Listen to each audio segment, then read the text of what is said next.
Hello, this is Linda Vettrus-Nichols, and I have with me the most amazing woman, Vana Biki. Hello, Vana. Thank you so much, Linda. I'm happy to be here. Great to have you.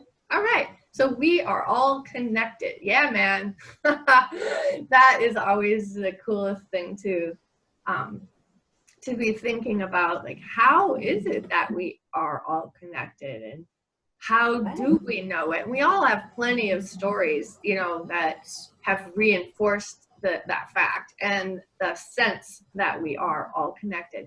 And it's really interesting with like depression, because depression gives us the sense of we are all, or that we are alone, right? And that no one can help us and that no one understands. And it's really, really a huge place of separation, right? Right.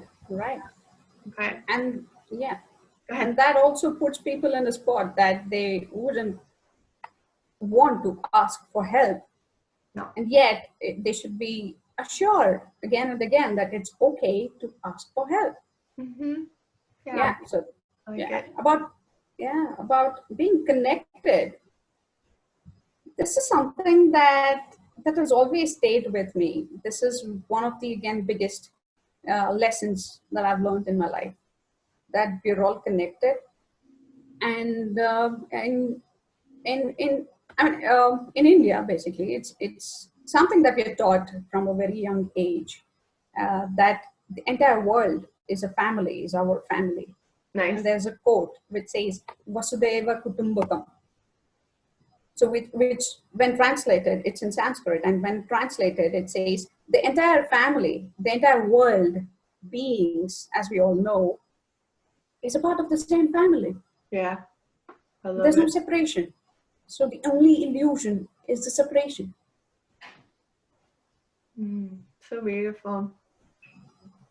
Yeah. In the movie Under the Tuscan Sun, one of the friends comes to Italy and she's pregnant and she has her baby there, and so the friend she came to visit, the one who originally went to Italy after her divorce, takes her baby up, opens up the window, she's in the hospital room, and she holds the baby up to the light, right?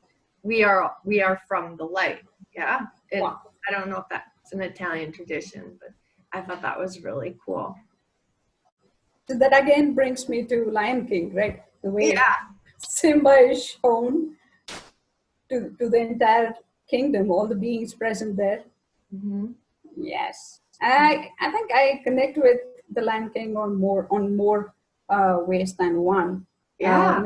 My dad used to call me Simba, and I would call him Mufasa. So beautiful. Yes, so there's a very, very deep connection between me and the movie. Yeah. And how long ago was it that you lost your dad?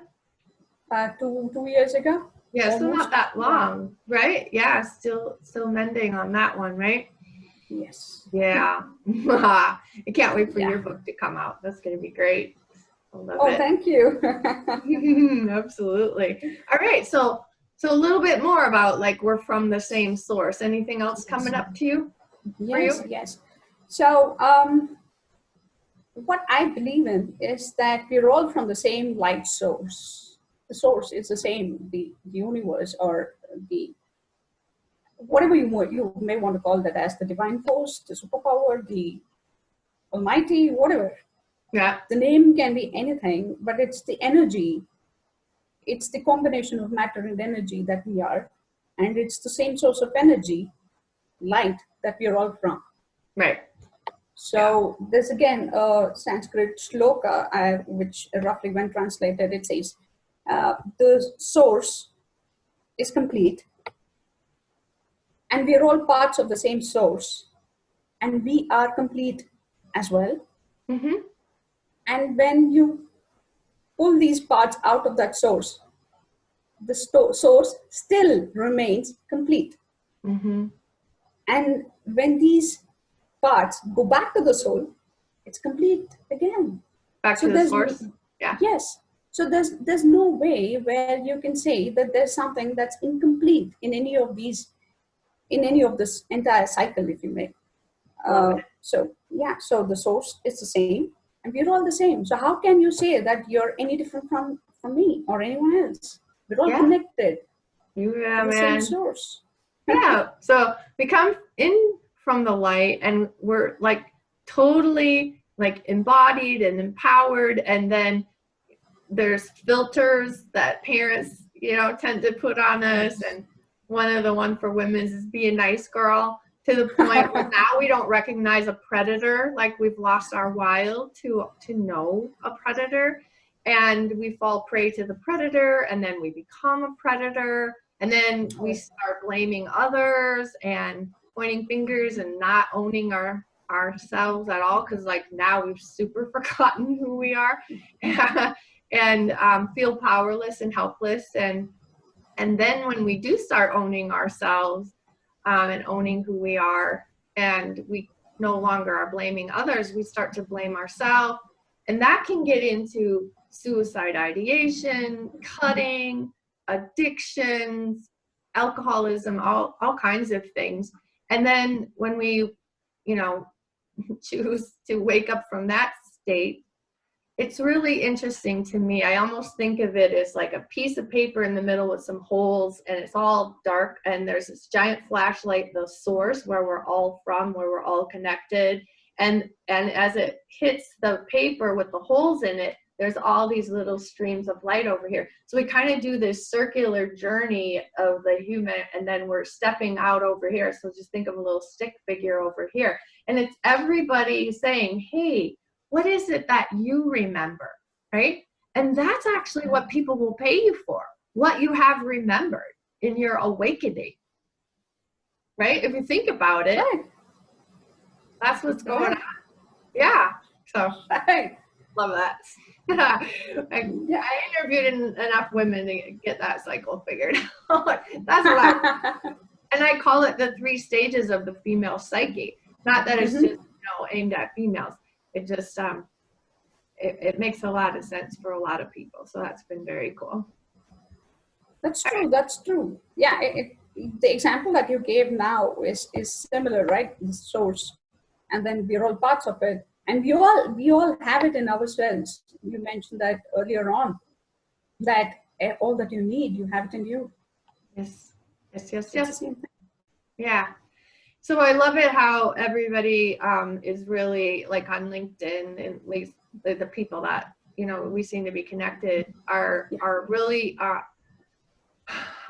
like their hearts are expanding, and they're pointing out what they like about what other people are saying. They're not focusing on the differences. They're focusing on what does connect each other. And it's a new world, and it feels really good. And we're in complete chaos in the world right now as we make this we do this interview, and yet it's bringing the light out, right? It's bringing things to the light, and it's bringing the light out in people, because there's only one place to go, it's to your soul right now, or you're just gonna crumble up in a puddle. Yes, right? beautifully said. Yes. Yeah, thanks. All right, so illuminated circle, that sounds interesting. What's that about? The cycle that we were talking about, right? So the entire journey of our soul, from birth to death, and again back to birth. It's a cycle. It's a cycle until we again reach the source, which is complete.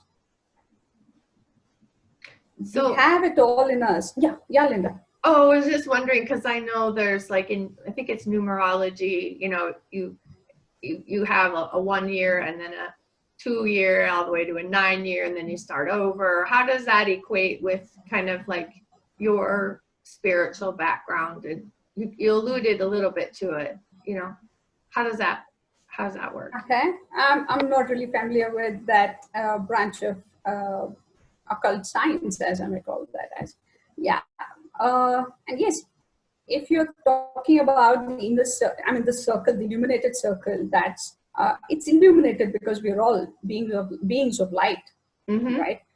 And the soul, it takes that journey again and again until we realize that we're complete. Mm-hmm.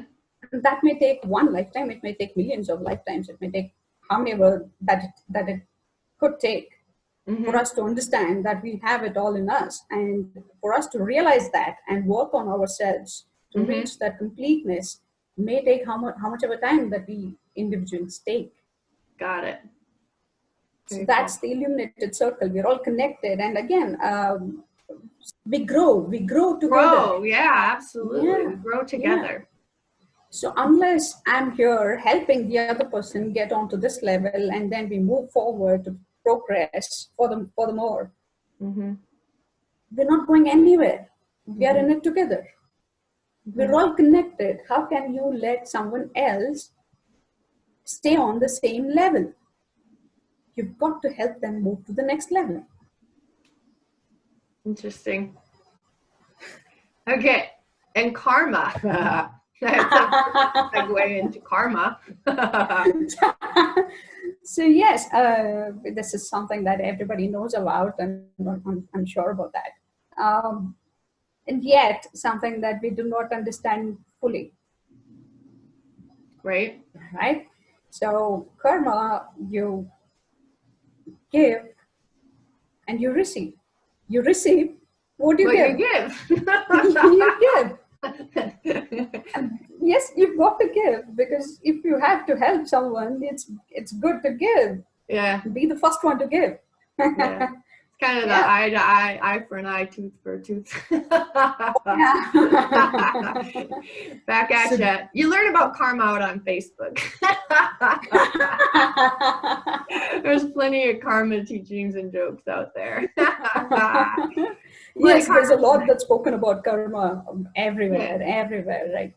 karma, thinking about karma is another way to let go, like, Christianity is like let go, let God, and with karma, it's like, if somebody done you wrong and you let go of it, knowing full well that it's going to come back and, kick them in the butt, so I don't know. Yeah, it's the same thing. It's the same thing everywhere. I think in all scriptures, it's a similar. The concept of karma doesn't change, right? So it's the same thing, probably spoken in different ways. Yeah, it's like one of the spiritual truths. Spiritual truth runs through all major religions of the world. Absolutely. I like to remind people that religion is man-made. Oh yes, it it come sure here is. to make Christianity. It sure is. But the message remains the same, right? Yeah, Jesus was all about relationship, and so yeah, I love it how we're like, it's almost like, oh, aren't we just going into the end times here with plagues and earthquakes, and we're even having earthquakes in North Carolina. It's like, say what? My husband's been tracking earthquakes for years, so it's like, yeah, and it's like, wake up, people. That's all it is. Wake up, wake up, wake up. Yeah.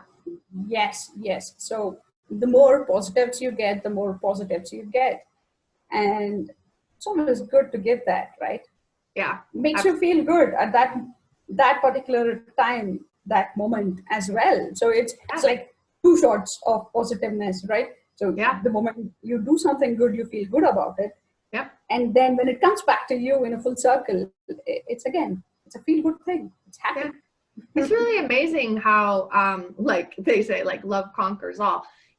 So if ego's up and somebody's, just whatever, giving lectures or something instead of like doing their own inner work, and then to be loved and seen and recognized, that person, slowly takes it down to, being vulnerable. And vulnerability is actually the highest vibration. So people will say like love's the highest vibration. It's like, it's actually not. It like peace is higher than love, and enlightenment's higher than peace, and authenticity, vulnerability is actually higher than even enlightenment, which is like amazing to me how, as we go into the energy of the new world or whatever, it is about loving people. And like love, umbrellas the higher vibration. Fear umbrellas those lower vibrations. So yeah, it's really interesting how it's the focus, and you're hearing a lot about it on LinkedIn, at least in our circles, where it's about the heart and opening up the heart, expanding the heart, loving others. Of course, in the Bible, it's like the loving others as yourself, even the golden rule, right? So yeah, I do want it's on to you. Yeah, right. Oh, good. Again, the essence is the same as we have spoken about, and vulnerability, as I mentioned, through that, because vulnerability is when you know that it's a safe place for us to open up, and that brings out the truth. Yes. And when you have the truth out, you build trust, and trust is the basis of all relationships. Yeah. And any kind of relationship, and trust is the basis. Right. It's the foundation, and only when there is trust, there is love. So it encompasses all the higher vibrations. Yep, very cool. It's also a lower vibration, which is really interesting, right? So, I wonder if it's the heart is over all the higher vibrations. And we did talk about letting go and surrendering, right? Letting go is so full of trust, and surrender is so full of love. Beautiful. Yeah, Brian Cunningham says love and surrender, and it's like, yes, I love your mom, Brian Cunningham. Wonderful. Okay, well, thank you so much. It is always a pleasure to chat with you, my dear. It's my privilege. Thank you so much.